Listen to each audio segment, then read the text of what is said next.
كاهنا أو عرافا فصدقه بما يقول فقد كفر بما أنزل على محمد صلى الله عليه وسلم. ابو داود شریف حدیث ته چې څوک کاهن ته رغلو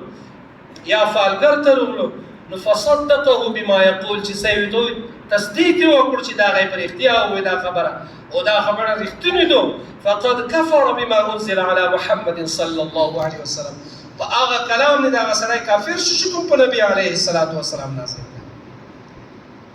وسلګونو خلک زه توغم چې یقین وکي خطای دې فالګرو د کاهن په خبرو د خپل پردي سره بیا پوجان کې اخکیږي بدیا سره اعلان کی زونا په پوجان کو جګړه کې سره اخکیږي او ته نبی عليه الصلاه والسلام فرمایي من اتى كاهنا او عرافا څوک چې فالګرو کاهن ته ورغلو فصدقه بما يقول او څه چې د فالګرو دوی ته تصدیق کړل وای منل چې دا خبره د غاسدو زمخکیا په پیدم په اترزي نشي دا مو ته داسې بیاري داسې چلونه په مو ته جوړوي نو دا سړی کافر شو په کلام نش کوم په نبی عليه الصلاه والسلام نازل. بل حدیث شریف کو ورته چې من اتى عرافا فسأل عن شيء لم تقبل له صلاه 40 ليله فشرتا فالګر ته یو سړی ورغلو یو شي پختنه وینه وکړه خدي پختنه وینه وکړه یقین نو په دا غره خدي پختنه وینه وکړه چې ساده کوسي لم تقبل له صلاه 40 ليله سلويخ شپې مون قبليږي دې څه څومره نقصان خبره او موږ ډیر عام رواني دي خطا کوډګر او سي هرګر او حال دا چې المنځ نه دسته یعنی امام امنه د فیسبوک کې اوس وخت د څومره خلک ورنولې دي یوازې خلیص په یو چل کیس د کړي دو نور هیڅ شل دي اي خزي مثال مې دیر کنه سبحانك اللهم وبحمدك وتبارك اسمك وتعالى جدك ان الله على كل شيء قدير يا الحمد شكرك الحمد لله رب العالمين الرحمن الرحيم مالك يوم الدين ان الله على كل شيء قدير بیا تحیات شروع کړه تحیات دې استا مولون دي ايو دې چې دوړ مې نشته زکه تر شریف نشه مړې خو تمره والے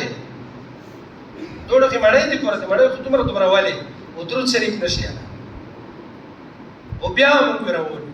مقصد د نن ورځې موضوع دا و چې کچېرته داسې حال چې کوډګر خلک او زیارګر خلک ما خپل ورسي او ما څوک ورولای او ما چاته دا نصيحت کوي دې ته ورشي ځکه چې دا غیب علم ته تخی غیب علم یوازې دی الله سره ده کچېرته پریون سره واخو سليمان عليه السلام واقعا ته بیان کړه یې په لخر کې پریون کې و ډیر پریون کې عفریت پرای نو کې چې سپرت پرای قال عفريت من الجن انا آتيك به قبل ان تقوم من مقامك هر ډول پریون کیو تیز رفتاریو تکړاو هر ډول پریون کیو انسانون کیو خپل ته داسې پیغمبرو چې الله جل شانه لوی بد شي ور کړی و خو بیا هم ته دا پاتہ نه لګیدا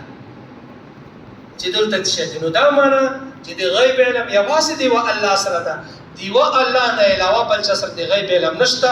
ما سي هرګر ته ورسي ما کوډګر ته ورسي خپل ځون سوتا بلغال ما بولا خپل شي حفاظت کا